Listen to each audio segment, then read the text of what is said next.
स्वागत है आपका ब्रेक के बाद। और अब बात करेंगे मिशन 2024 में महिला वोटर्स किसके साथ हैं। महिला अस्मिता की बात हो रही है, महिला सुरक्षा की बात हो रही है और बात हो रही है कि ये जो आधी आबादी है आखिर वो किसके पक्ष पे जा रही है, किसका चुनाव वो करेगी। तो चुनाव और चुनी हुई सरकार का प्रभाव हर परिवार के जीवन पर पड़ता है और ये जो प्रभाव है वो हमारे देश की आधी आबादी यानी महिलाओं के जीवन पर ज्यादा तौर पर पड़ता है। और आज देश की महिलाएं इस बात को बेहतर जानती हैं कि इस बात को बेहतर तरीके से वो समझ भी सकती हैं, क्योंकि ज्यादातर जो काम है, जो घर के काम है और जो तमाम दूसरी चीजें हैं वो उनको देखने पड़ते हैं। तो चुनाव और चुनी हुई सरकार लोगों के जीवन पर असर डालती है और आज देश की महिलाएं इस बात को बेहतर तरीके से जान रही हैं, समझ रही हैं और यही वजह है कि आज वो खुलकर वोट भी दे रही हैं। पीएम मोदी ने लोकतंत्र में महिलाओं की भागीदारी पर चर्चा की है। पीएम ने यूपी में कानून व्यवस्था की बात की, इस मुद्दे को उठाया और पुराने दिनों में जो कानून व्यवस्था हुआ करती थी उत्तर प्रदेश में उसकी याद दिलाई। समाजवादी पार्टी वाले बेशर्मी से कहते थे कि लड़के हैं, लड़कों से गलती हो जाती है, ये प्रधानमंत्री ने कोट किया। आपको याद होगा मुलायम सिंह के इस बयान को। आज समाजवादी पार्टी के लड़के जरा गलती करके दिखाएं, योगी सरकार तुरंत उनका इलाज कर देगी, ये कहना है प्रधानमंत्री का। कल जो उन्होंने मातृशक्ति सम्मेलन था उसमें वाराणसी में कहा। कानून व्यवस्था उत्तर प्रदेश में हर चुनाव में प्रमुख मुद्दा रहा है। महिला सुरक्षा बड़ा विषय रहा है और उसको लेकर के तमाम चर्चा रही है, तमाम जो लोगों के बीच में बहस का विषय रहा है महिला सुरक्षा। यूपी में लड़कियों के स्कूल ड्रॉप आउट में भारी कमी आई है और ये जो कमी है उसको महिला सुरक्षा से जोड़कर देखा जा रहा है। मोदी सरकार का दावा है कि बीते 10 वर्षों में हर योजना में महिलाओं को केंद्र में रखा गया है। एक के बाद एक जो भी योजना आई है उसमें महिलाओं को केंद्र में रखा गया है। प्रमुख लाभार्थी महिला रही है। महिला आरक्षण, महिला सशक्तिकरण को लेकर ऐतिहासिक फैसले लिए गए हैं और नारी अधिनियम जो है वो लागू किया गया, लेकिन इंडी गठबंधन में इसके विरोध की चर्चा भी सार्वजनिक रही है। ट्रिपल तलाक के नाम पर महिला प्रताड़ना कभी आम बात थी और ट्रिपल तलाक एक कलंक के तौर पर देखा जा रहा था समाज में, लेकिन उसको हटाने की कवायद किसी ने नहीं की थी। अब बीजेपी का दावा है कि पीएम फ्लैगशिप स्कीम्स बिना भेदभाव के प्रभावी हैं। दावा है कि इज्जत घर, उज्ज्वला, पीएम आवास योजनाएं गरीब परिवारों के जीवन में बड़ा बदलाव लेकर आई हैं। कांग्रेस पार्टी लाभार्थी के एक बड़े वोट बैंक में सेंध लगाने के लिए कई गारंटी स्कीम्स लेकर आई है। तमाम सारी गारंटी स्कीम्स लाई है। राहुल गांधी ने महिलाओं के अकाउंट में 1 लाख रुपए देने का वादा किया है और कहा है कि खटाखट हर महीने ये पैसा उनके अकाउंट में आएगा। खटाखट इकोनॉमी से गरीबी दूर करने का वादा करती है कांग्रेस पार्टी और राहुल गांधी। कांग्रेस पार्टी महिला आरक्षण का विरोध करती हुई दिखाई दी है, लेकिन महिलाओं को नौकरी में 50% आरक्षण का दावा करती है।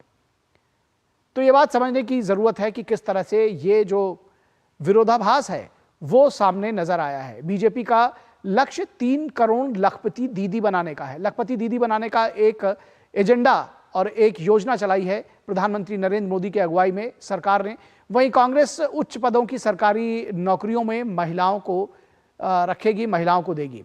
आधी आबादी को लगभग हर पार्टी ने अपने घोषणा पत्र में जगह दी है, उनकी योजनाओं की बात कही है, उनके सशक्तिकरण की बात कही है।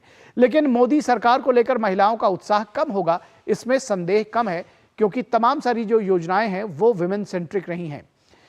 और समाजवादी पार्टी के लड़के उत्साहित हैं और जीत नजदीक से देख रहे हैं, ये अखिलेश यादव का दावा है। लेकिन ये लड़के पार्टी की रैलियों में जिस तरह से हुड़दंग मचा रहे हैं, ये तस्वीरें आपने देखी होंगी, ये जो हुड़दंग मचा रहे हैं उस पर सवाल जरूर उठते हैं। यह बताता है कि महिलाओं की भागीदारी बढ़ाने में इन पार्टियों की दिलचस्पी अभी कम है।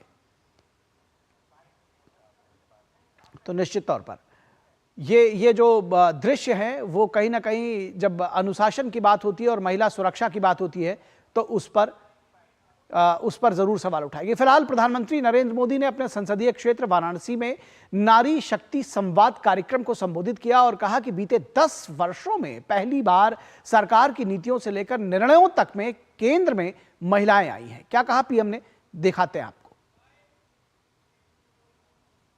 इंडी गठबंधन की मानसिकता ही महिला विरोधी है। इंडी गठबंधन वाले महिलाओं को आरक्षण का विरोध करते हैं। जहां इनकी सरकार आती है, महिलाओं का जीना दुभर हो जाता है। बनारस के लोग तो यूपी बिहार दोनों में रहे जंगल राज से परिचित है। सपा वाले कहते थे और बेशर्मी से कहते थे लड़के हैं, लड़कों से तो गलती हो जाती है। आज सपा के लड़के जरा गलती करके दिखाएं, योगी जी की सरकार उनका वो हाल करेगी जो उन्होंने सोचा भी नहीं होगा। लड़के अब गलती करके दिखाएं, प्रधानमंत्री का यह दावा है और योगी सरकार उनका वो हाल करेगी जो उन्होंने सोचा भी नहीं होगा। फिलहाल कांग्रेस नेता राहुल गांधी ने एक जनसभा को संबोधित करते हुए कहा कि महिलाओं के हम एक नई योजना उनके लिए लेकर आ रहे हैं जिसमें हम हर गरीब महिला को चिन्हित करेंगे और 1 लाख रुपए उनके खाते में डालेंगे जो हर महीने उनके अकाउंट में आएंगे, खटाखट आएंगे और ये इकॉनमी खटाखट बदलेगी। देखिए क्या कहा राहुल गांधी ने।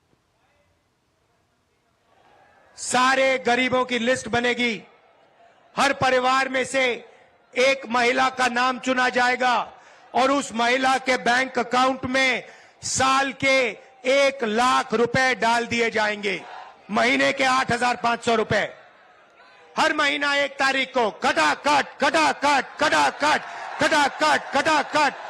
हम करोड़ों लोगों को लाखपति बनाने जा रहे हैं।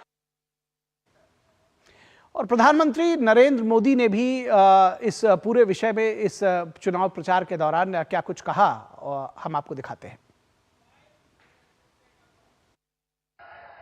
मैं सपा कांग्रेस के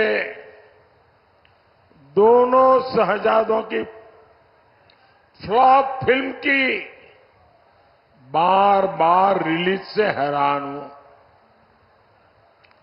ये दोनों शहजादे अब मिलकर अफवाह उड़ा रहे हैं। ये कहते हैं यूपी की 79 सीट जीत जाएंगे। मैं पहले सुना करता था कि लोग दिन में सपने देखते हैं, मुझे अब पता चला दिन में सपना देखने का मतलब क्या होता है।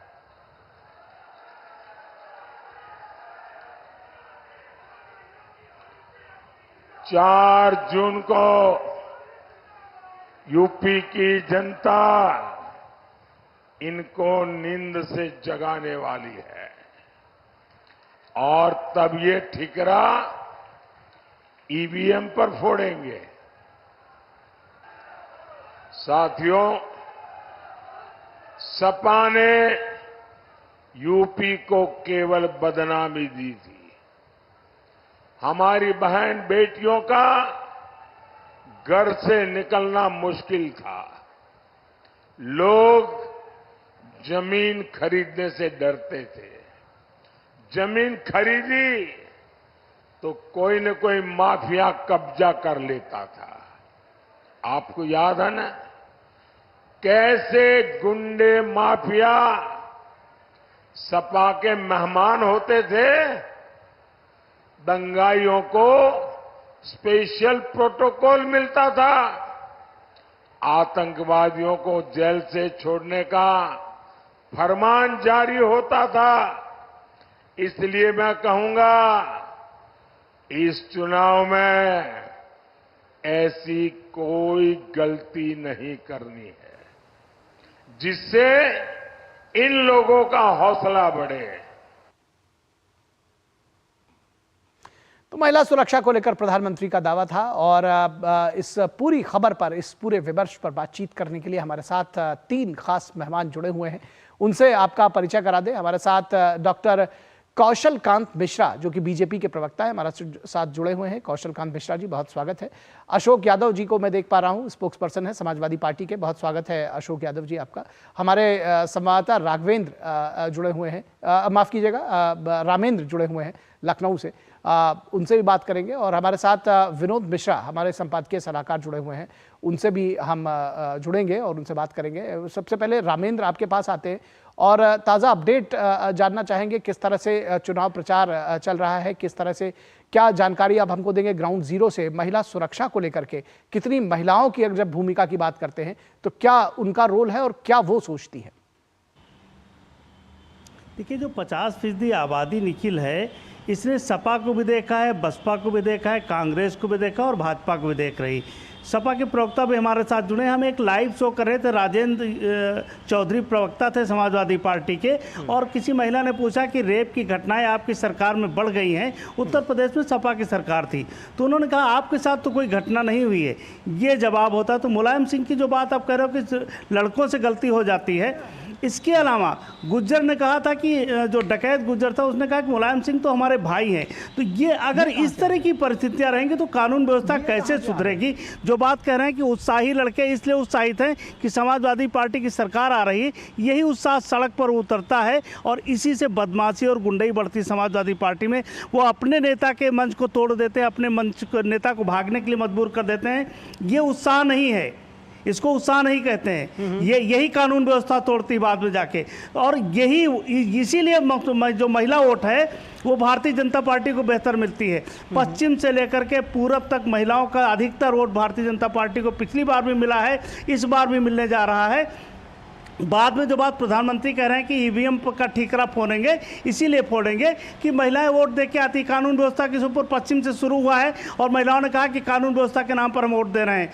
तो जाहिर है कि चरित्र चेहरा समाजवादी पार्टी को अगर इस वोट को पाना है तो वो बदलना होगा। ग्राउंड जीरो में जो पूर्वांचल में जहां अब मतदान होना है वो विकास की धारा में पीछे छूटा हुआ प्रदेश का हिस्सा था, और वहाँ जिस तरीके से विकास की किरणें पहुँची, जिस तरह कानून व्यवस्था बेहतर हुई, जिस तरह माफियाओं का राज खत्म हुआ बिहार से लेकर और पूरब के पूरे हिस्सों में, गोरखपुर और बनारस में, वो वोट में बदलता दिख रहा है अभी तक की जो स्थिति है। निखिल जी जी जी जी जी आप हमारे साथ बने रहे। हम विनोद मिश्रा को जोड़ेंगे यहाँ पर।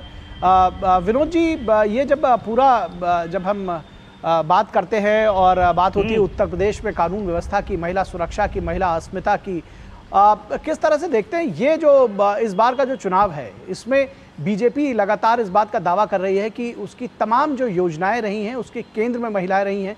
सुरक्षा का जो एक बड़ा जो एक असर दिखता था उत्तर प्रदेश में, वो अब कम से कम पॉजिटिव वे में दिखाई दे रहा है, ऐसा कहती है बीजेपी। क्या कहेंगे आप? बता रहे थे अपने संवाददाता, 5वें फेज के चुनाव के बाद अब जो ये सारी सिस्टम में आप ये देखिए, पॉलिटिकल पार्टीज ने अपने अपने तरीके से जो चुनाव प्रचार का अभियान है उसको एक अपने अलग अलग तरीके से अलग अलग रीजन में ले जाने की कोशिश की है। इसमें कोई दो मत नहीं है कि अब प्रधानमंत्री मोदी का फोकस पूरी तरह से यूपी में है, और यूपी में जब वो प्रचार करने के लिए आते हैं तो ये बात तो कम से कम वहाँ अपने मतदाताओं को और लोगों को याद दिलाने के लिए तो ज़रूरी है कि जब वो कानून व्यवस्था की बात करते हैं यूपी का, तो वो लड़के हैं और लड़के से गलतियां हो जाती है। ये तो वहाँ का एक मशहूर स्लोगन रहा करता था। कभी नेताजी के टाइम में सपा के उसमें उन्होंने कई बार ऐसी चर्चा में अपने बोलते रहे हैं। लेकिन यही बात दावा जब प्राइम मिनिस्टर मोदी कल बनारस के उस नारी शक्ति संवाद के प्रोग्राम में बता रहे थे, तो वो उसमें वो सरकार का कॉन्फिडेंस है कि अब लड़के गलतियां करते हैं तो सजा पाते हैं। ये यूपी के लोगों ने इसको ग्राउंड पे देखा है और ये कॉन्फिडेंस देखा है कि अब लड़कियों का, अगर आप एक डेटा अभी सामने आया था जिसमें लड़कियों का सबसे कम ड्रॉप आउट जो है वो यूपी में है।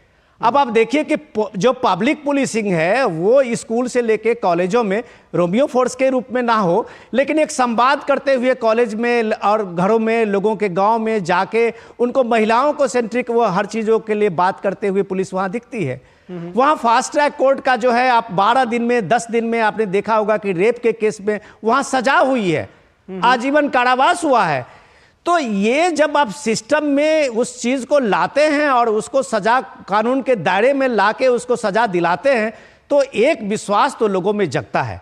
और जब अब मैं आपकी रिपोर्ट से आता हूं, जब आपने रिपोर्ट में बताए हुए थे कि इस लोकतंत्र में चुनी हुई सरकार का क्या प्रभाव पड़ता है, तो उसका सबसे ज्यादा अगर प्रभाव किसी पे पड़ता है तो परिवार और महिलाओं पे दिखता है।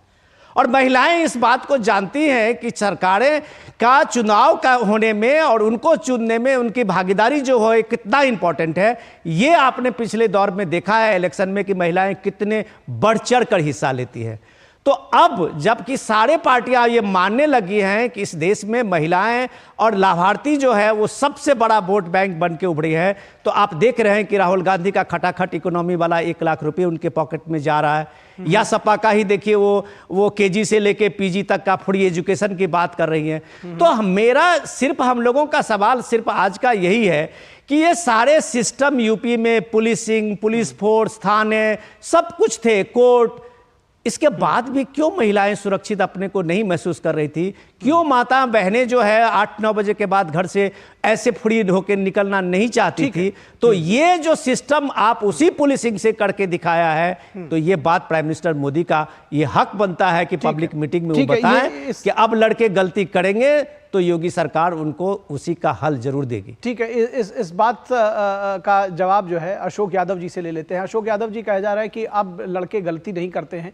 मुलायम सिंह का ये स्टेटमेंट बहुत फेमस हुआ, पता नहीं कितना आप लोगों के गले की हड्डी बना, लेकिन आज भी उसका राजनीतिक रूप से इस्तेमाल तो कम से कम किया ही जाता है, ये बताने के लिए कि महिलाएं कितनी असुरक्षित थी आप लोगों की जब सरकार थी, और अब महिला सुरक्षा पर बीजेपी के बड़े दावे हैं। देखिए, अभी हमारे मित्र कहते हैं लड़कों से गलतियां अब नहीं होती हैं, तो मैं इनको याद दिलाना चाहूंगा, बहुत दिन की बात नहीं, साल भर भी नहीं हुए, जो राज्यों के चुनाव चल रहे थे, तो बीएचयू की घटना जो हुई, और उसमें भारतीय जनता पार्टी के जो आईटी सेल के 4 लड़कों ने जिस तरह से रेप करके उस बहन के साथ घटना को अंजाम दिया, वो कौन से लड़के थे? वो भाजपा आईटी सेल के लड़के थे ना, कोई बाहर से इंपोर्ट करके तो लड़कों को लाया नहीं गया था। उन लड़कों को क्या सजा मिली? उनको सजा यही मिली कि उनको चुनाव में 1 महीने के लिए दिया गया, जाओ बेटा चुनाव प्रचार करो, एंजॉय करो, जब प्रेशर आएगा मीडिया का तब तुम्हें अंदर कर लेंगे, फिर अंदर भी तुम्हारी खातिरदारी बढ़िया से होगी। ये लड़के कौन से लड़के हैं? देखिए, भारतीय जनता पार्टी और महिला उत्पीड़न ये चोली दामन का साथ है, जहां भाजपा वहीं महिला उत्पीड़न, जहां महिला उत्पीड़न वहीं भाजपा, बिल्कुल चोली दामन के साथ है। आपको याद होगा इसके पहले जो अभी डेटा की बात कर रहे थे, मैं एक डेटा आपको बता दूं, एनसीआरबी के डेटा, केंद्र सरकार के डेटा, गैंगरेप में यही योगी सरकार नंबर 1 का पे शुमार है। तो ये महिला उत्पीड़न है कि क्या है ये बता दें। दूसरी बात, बहुत सारे ऐसे हैं जो संत के भेष में भारतीय जनता पार्टी में महिला उत्पीड़न का काम किए हैं, उनके ऊपर क्या इनका स्टैंड है? कौन सा सजा मोदी जी देने के लिए उनके लिए प्लान किए हुए हैं? चाहे स्वामी चिन्मयानंद जी हों, संत के चोला में अपने छात्राओं का उत्पीड़न कर रहे थे, चाहे आसाराम जी हों जिनका पैर छूते थे यही भाजपा के शीर्ष नेतृत्व, चाहे राम रहीम हो। खैर आसाराम और राम रहीम तो खैर उत्तर प्रदेश में नहीं थे, लेकिन मैं समझ पा रहा हूं, वो दरअसल परसेप्शन की बात कही जा रही। बात ये मुझे ऐसा लगता है कि कोई भी अशोक जी मुझे लगता है कोई भी, चाहे वो कांग्रेस हो, समाजवादी पार्टी हो, बीजेपी हो, कोई भी इस बात का दावा नहीं कर सकता कि आज के बाद से अपराध किसी भी राज्य में, कोई भी मुख्यमंत्री, कोई भी प्रधानमंत्री ये दावा नहीं कर सकता कि इसके बाद अपराध खत्म हो जाएगा। परसेप्शन की जो बात हो रही है कि महिलाएं अपने आप को सुरक्षित महसूस कर रही हैं, वो उनका ड्रॉप आउट स्कूल में वो हुआ है, वो अब स्कूल जा पा रही हैं, तो ये सारी चीजें जो है वो उनको सशक्त करने की बात हुई। तमाम योजनाओं को सेंटर में उनको रखना, अगर पैसा आएगा तो उनके खाते में जाएगा, मकान बनेगा तो उनके नाम से बनेगा, ये सारी चीजें बात इसकी हो रही है।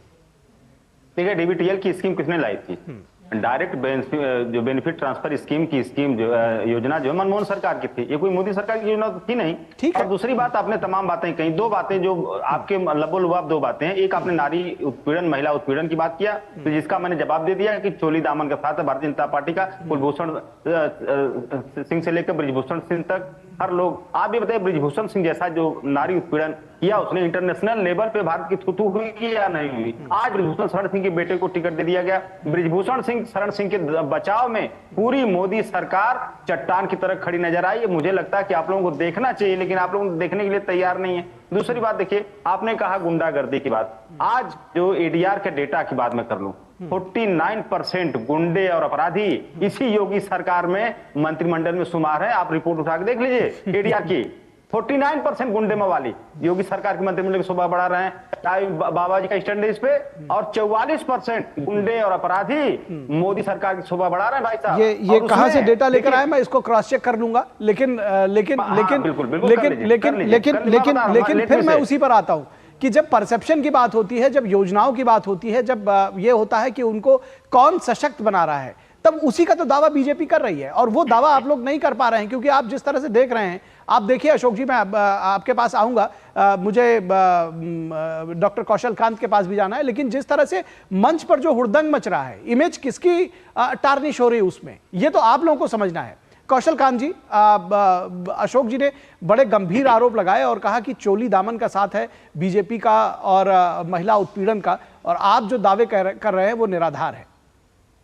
इन्होंने 3-4 पॉइंट बताया, मैं पॉइंटेड रिप्लाई देता। इन्होंने बीएचयू की बात की, मैं खुद काशी में हूँ, इनका जो स्टेटमेंट है वो प्रचार करें वो गलत है, मिस इन्फॉर्मेशन फैला रहे हैं। आंकड़े जो एनसीआरबी में रेप के नंबर्स की बात कर रहे हैं, उत्तर प्रदेश पूरे भारतवर्ष का 22 करोड़ की आबादी वाला सबसे बड़ा देश है। अगर पॉपुलेशन वर्सेस रेप देखेंगे तो उत्तर प्रदेश में जो नेशनल एवरेज है उससे कम है।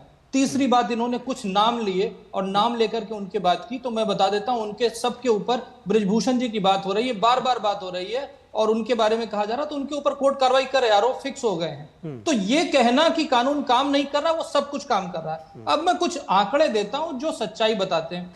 आज 120 सालों के बाद पहली बार सेक्स रेशियो इंप्रूव हुआ है, और वो इंप्रूव होकर के 1000 पुरुष पे 1020 महिलाएं हुई हैं। ये जब तक पॉलिटिकल विल नहीं होती नहीं पॉसिबल है। दूसरा आंकड़ा देता हूं, अभी तक आजाद भारत के इतिहास में महिला और बाल विकास मंत्रालय का जो बजट होता है वो अभी तक का हाईएस्ट है, 2.23 लाख करोड़, लगभग 1% जीडीपी से कम है। ये दो चीजें ऐसी हैं जो बताती हैं कि किसकी पॉलिटिकल विल कैसी है। और कुछ पॉलिटिकल विल के एग्जाम्पल दे देता हूं। महिला आरक्षण की बात हर आदमी कहता था, राजीव गांधी जी एक बार लाने की कोशिश किए थे, वो बिल मुलायम सिंह जी और दूसरे कुछ नेता थे उनकी वजह से गिर गया, और उनसी में सोनिया जी का स्टेटमेंट है कि हमारी अपनी पार्टी के नेता ही महिला आरक्षण नहीं चाहते हैं, इसलिए बिल पास नहीं हो सकता। उसी तरफ बीजेपी की पॉलिटिकल विल बताता हूं। 1998, 1999, 2002 में अटल बिहारी जी की गवर्नमेंट थी, 3 बार वो महिला आरक्षण बिल लाए। 2003 में 2 बार महिला आरक्षण बिल लाए। टोटल 5 बार भारतीय जनता पार्टी के आंकड़े ये कहते हैं कि महिला की तरफ हमारा कितना ध्यान रहा है। ये सब फैक्चुअल पोजीशन है, यहां कोई राजनीतिक भाषण देने नहीं आया। आप ये देखिए जो शौचालय बनाए गए, 12 करोड़ शौचालय बने, किसके लिए बने? इज्जत घर महिलाओं के लिए बने। 4.5 लाख गांव आज ओपन फील्ड डेफिकेशन से फ्री हो चुके हैं। उज्ज्वला योजना में सबसे ज्यादा गैस का कनेक्शन 12 करोड़ लोगों को दिया गया, ये आंकड़ा कहता है। जल जीवन मिशन में 13.28 करोड़ घरों में नल से जल पहुंचा, ये आंकड़ा कहता है। नारी शक्ति वंदन अधिनियम आया, बेटी बचाओ बेटी पढ़ाओ योजना आई, महिलाओं को 33% आरक्षण दिया गया, सेना में महिलाओं को परमानेंट कमीशन। ये कोई मैं भाषण नहीं दे रहा हूं, ये फैक्चुअल पोजीशन है। तो जनता को और महिला को अब बेवकूफ बनाने की जरूरत नहीं है। वो सरकार चली गई है जो ये कहती है लड़कों से लड़के हैं, लड़कों से गलती हो जाती है। हमारे यहां अगर किसी लड़के से गलती होती है तो जेल की सलाखों के पीछे होता है और फास्ट ट्रैक कोर्ट में ट्रायल करके उसको सजा निर्धारित की जाती है। केवल समाजवादी पार्टी के प्रवक्ता आकर के राजनीतिक भाषण इस देने की कोशिश कर रहे हैं, डीडी न्यूज का इस्तेमाल करके। स्टैंड अप योजना में 80% महिलाएं हैं बेनिफिशियरी। ठीक है, अगर आप देखें मतलब इस तरीके से जो भी बैंक अकाउंट खोले गए हैं उसमें भी महिलाओं को प्रतिनिधि दिया। जो मोदी जी के घर की योजना है उसमें भी महिलाओं के नाम से घर बनाए जा रहे हैं। तो ये वो फैक्चुअल पोजीशन है जो हमारी सरकार ने की है मोदी जी के नेतृत्व में। और जो कल का प्रोग्राम हुआ था बीएचयू का, आज तक किसी राजनीतिक दल के किसी नेता में केवल महिला वाला इतना बड़ा आयोजन कभी नहीं किया। आप चेक कर सकते हैं फैक्चुअल पोजीशन। किसी प्रधानमंत्री ने केवल महिलाओं के लिए, जिसमें हजारों महिलाएं काशी में आई और उन्होंने प्रधानमंत्री जी का सम्मान किया, तो ये सम्मान छीना नहीं जा सकता। ठीक है, सम्मान आपका पॉइंट आ गया, दिया जाता है और मिलता है। कौशल कांत जी, आपका पॉइंट आ गया। यहां पर हम जब अपने अपने दावे सभी लोग कर रहे हैं तो ऐसे में कुछ दिखाते हैं तस्वीरें और कुछ बातें महिलाओं की कि वो क्या कुछ कह रही हैं। कुछ महिला वोटर से, कुछ महिलाओं की बातें दिखाते हैं, उनसे बातचीत की है। आइए उनको दिखाते हैं क्या कह रही हैं महिलाएं। मातृशक्ति ये है कि हम जो औरतें थी पहले जो घरों में सिमट के रहती थी, अब घर से बाहर निकले, अब एक खौफ निकलते हैं, बच्चों को लेके निकलते हैं, लड़कियों को लेके निकलते हैं। नहीं तो एक टीनेजर लड़कियों को घर के बाहर छोड़ना बहुत डर लगता था। खुद मैं ये सेंटर एरिया की लेडी हूँ और सेंटर एरिया में खतरा रहता था लड़कियों के साथ। सबसे पहले तो वो खत्म हुआ। अब तक तो देश में बहुत प्रगति हुआ है, आगे भी होना चाहिए।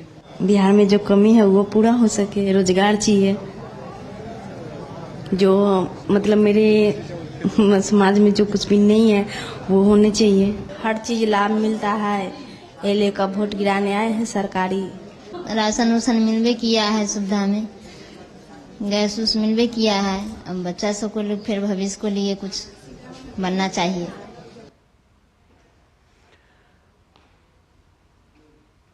तो महिलाओं की बात आप सभी ने सुना कि किस तरह से सुरक्षा की बात कर रही है। विनोद जी, आपके पास आऊंगा और हम चारों से पहले रिक्वेस्ट करेंगे कि समय हमारे पास बहुत कम है, इसलिए मैं चाहूंगा कि एक एक दो दो सेंटेंस में अपनी बातें खत्म करें। विनोद जी, महिलाओं की बात आपने सुनी, किस तरह से चुनावी विमर्श में ये एक जो ये मुद्दा है, एक बड़ा मुद्दा होगा। निखिल, मैं आपके इसी जो आपने अभी साउंड बाइट सुनाया है महिलाओं का, मैं उसी बात पे आता हूं कि देखिए, लोकतंत्र में सबसे बड़ी चीज़ जो परसेप्शन की बात, तो ये सियासतदान लोग बैठे हुए हैं अपनी अपनी बात करेंगे, लेकिन जीवन में सरकार की योजनाएं और सरकार से किसी के जीवन में परिवर्तन आता है और उस जीवन में परिवर्तन के साथ साथ उसके जीवन में बदलाव आता है, तो डेफिनेटली एक बात से इसका एक्नॉलेजमेंट वोटर्स देते हुए दिखते हैं।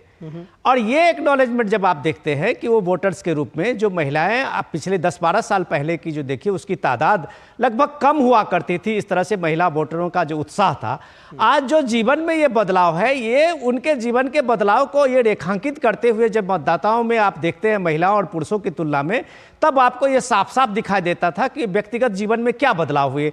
तो एक इज्जत घर के ही रूप में ले लीजिए कि जो महिलाएं व्यक्तिगत रूप से उनको महसूस किया होगा कि उनको शौच जाने के लिए किस तरह की वो बाधाएं थी और किस तरह की वो सारी चीजें उनको झेलनी पड़ी थी। उनके घर में शौचालय आए, उनके घर में उज्ज्वला स्कीम से गैस आया, उनके घर में नल का जल आया, और ये सारे उनके संघर्ष को कम किया है। एक एक जगह पे जो पानी लाने के लिए कई महिलाओं को इस तरह से एक तरह से डिप्यूट किया जाता था, 2-3 महिलाओं को, तो उनके जीवन में बड़ा परिवर्तन आया। वो इसके समय ये घर का अगर उनको प्राइम मिनिस्टर का ये आयुष्मान कार्ड मिला, तो एक ये सारी चीजें परिवार को एक तरह से खड़ा करने में और उनको एक हौसला देने में, जब महिलाएं देखती है कि इतनी सारी योजनाएं से उनको नवाजा गया है, तो जाहिर सी है कि वो एक कृतज्ञता जाहिर करने, वो महिला वोटर्स जिसको आप लाभार्थी वोट बैंक कहते हैं, वो डेफिनेटली इस दौर में एक बड़ी मजबूत वोट बैंक। ठीक है रामेंद्र, मैं आपसे समझना चाहूंगा कि जब जिस तरह से आप देख रहे हैं कि समाजवादी पार्टी के एक के बाद एक जो चुनावी जनसभाएं हैं उसमें जिस तरह से हुड़दंग हो रहा है,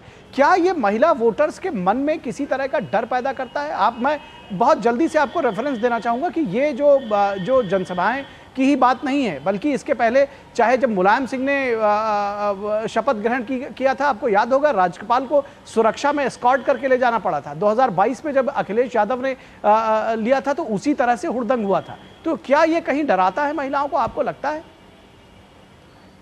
देखिए निखिल, केवल महिलाओं को नहीं डराता, पूरे उत्तर प्रदेश को डराता है। उनकी गुंडई, इनकी बदमाशी सड़क पर इनकी सरकार में देख चुके हैं लोग किस तरीके से। आप सोचिए कि समाजवादी पार्टी की जब रैलियां होती तो लोग भूजा वाले और ठेला वाले वहां ठेला नहीं लगाते हैं, उनको पता है कि पैसा नहीं मिलेगा, लूट जाएगा। तो इनकी जो बदमाशी है, इनका जो नैतिक आचरण है वो इस तरीके का है, तो पूरा उत्तर प्रदेश डरता है, केवल महिलाएं नहीं। इसीलिए आपको दिखता होगा कि हाइप चुनाव में, पिछले 5 चुनाव में अखिलेश यादव हाइप बनाते हैं, ये गठबंधन हो गया, वो गठबंधन हो गया, और जब परिणाम आता है तो क्या होता है आप उसको भी देख रहे हो। तो ये परिस्थितियां हैं, तो ये पूरे उत्तर प्रदेश को, देश को डराता है। अशोक यादव, किस तरह से इस चीज से निपटेंगे, क्योंकि ये एक बड़ा नैरेटिव गढ़ता है, एक बड़ी जिसको कहते हैं कि फिगर बनाता है आपके खिलाफ, आपकी पार्टी के खिलाफ। देखिए, पहली बात की जो हुड़दंग की बात आप कर रहे हैं, ये हुड़दंग इस शासन प्रशासन के द्वारा रचित था होगा। इसके वानगी मैं आपको बताऊं, जो कल राष्ट्रीय ध्वज की रैली थी फूलपुर में, उसमें पुलिस ने बिना मतलब को पहले लाठीचार्ज किया कार्यकर्ताओं के ऊपर। लाठीचार्ज से उद्वेलित होकर के कार्यकर्ता भागना शुरू किए, कुर्सियां फेंकना शुरू किए। ठीक है, मैं बीच में एक सेकंड के लिए आपको रोकूंगा और अपने प्रोड्यूसर से रिक्वेस्ट करूंगा कि वो विजुअल्स चलाएं। जी चलिए, वो दर्शक देखते रहेंगे कि किस तरह से खंबे पर चढ़े हुए, लाउड स्पीकर पर चढ़े हुए पुलिस ने ठेल कर उनको थोड़ी ऊपर किया होगा। चलिए अपनी बात आप रखिए। नहीं, पुलिस ने ठेल के ऊपर नहीं किया, मैं उसकी बात मान रहा हूं। जो खंबे पे चढ़े थे उनकी गलती है, मैं स्पष्ट रूप से बोल रहा हूं। लेकिन जिस तरह से वहां हुड़दंग मचा, पुलिस की लाठीचार्ज की वजह से हुड़दंग मचा। दूसरी बात मैं कहते कहते रुक गया, आपने हटा दिया था माइक। दूसरी बात देखिए, होम मिनिस्ट्री जिसकी जिम्मेदारी होती है देश में कानून व्यवस्था बनाए रखने की, और उसके दोनों गृह राज्य मंत्री, चाहे निश्चित प्रमाणिक हो और चाहे अजय मिश्र टेनी हो, दोनों हत्यारोपी हैं कि नहीं है? आपने बता दिया कि ये जिम्मेदारी कानून व्यवस्था बनाए रखने की आपकी रैली में कार्यकर्ताओं से ज्यादा पुलिस की है। डॉक्टर कौशल कांत मिश्रा, आपका इस पर जवाब। देखिए, हमारे लिए नारी का सम्मान कोई पॉलिटिकल मुद्दा नहीं है, हमारे लिए आत्मा का विषय है। यत् नार्यस्य पूजन्ते रमन्ते तत्र देवता यत्रैव तास्तु न पूजन्ते सर्वस्था फला क्रिया। तो ये हमारे यहाँ कोई राजनीतिक विषय नहीं है, ये हमारी आस्था का पाठ है, हमारे संस्कार भारतीय जनता पार्टी ने दिया। और 2-3 इवेंट बता करके बात खत्म करूंगा। आपको याद होगा जब लालकृष्ण आडवाणी जी थे और ये जब बिल लाए थे तो सुरेंद्र यादव एक होते थे जिन्होंने इस बिल को फाड़ करके फेंक दिया था। ये बात है 1998 या 1999 की। लालू यादव और मुलायम सिंह यादव और शरद यादव जी, अब 2 लोग नहीं है बट जो उनके नाम पे है वो है, उन्होंने देवगौड़ा में 81वें संविधान संशोधन जब पेश किया गया था महिला आरक्षण का, इन्होंने खुल करके विरोध किया था। यहां तक कि एक नेता ने तो ये कहा था, शरद यादव जी ने कहा था कि अगर ये बिल पास हुआ तो मैं जहर खा के जान दे दूंगा। और एक नेता ने तो ये कहा था कि ये परकटी महिलाओं की, मतलब इस तरह के अपशब्द यूज किए गए थे। तो जो विपक्ष के या इंडी गठबंधन के जो भी आज के सहयोगी दल हैं, चाहे वो समाजवादी पार्टी हो, चाहे वो कांग्रेस हो जिनमें सोनिया गांधी खुद कहती हमारे नेता ही नहीं चाहते थे, और चाहे आरजेडी हो, चाहे ममता बनर्जी तक ने वॉकआउट कर दिया था। तो ये जो इंडी गठबंधन वाले लोग हैं ये केवल दिखावे की पॉलिटिक्स कर रहे हैं। भारतीय जनता पार्टी, चलिए महिलाएं भी, हमारे पास समय बस इतना ही है डॉक्टर कौशल, समय बस इतना ही है। आप सभी लोगों का बहुत शुक्रिया, अशोक यादव जी का, कौशल जी का और रामेंद्र का और विनोद मिश्रा जी का। लेकिन ये निश्चित तौर पर महिलाएं भी इस पूरे विमर्श को, इस पूरी चर्चा को देख रही हैं, समझ रही हैं, और वो जरूर अपना जब वोट का देने जाएंगी तो वो समझकर, जानकर और तभी वोट देंगे। फिलहाल रुकेंगे एक छोटे से ब्रेक के लिए। ब्रेक के बाद जब वापस लौटेंगे तो बात करेंगे पश्चिम बंगाल के सियासत की। अब दीदी जाएंगी संदेश खाली, आखिर क्यों?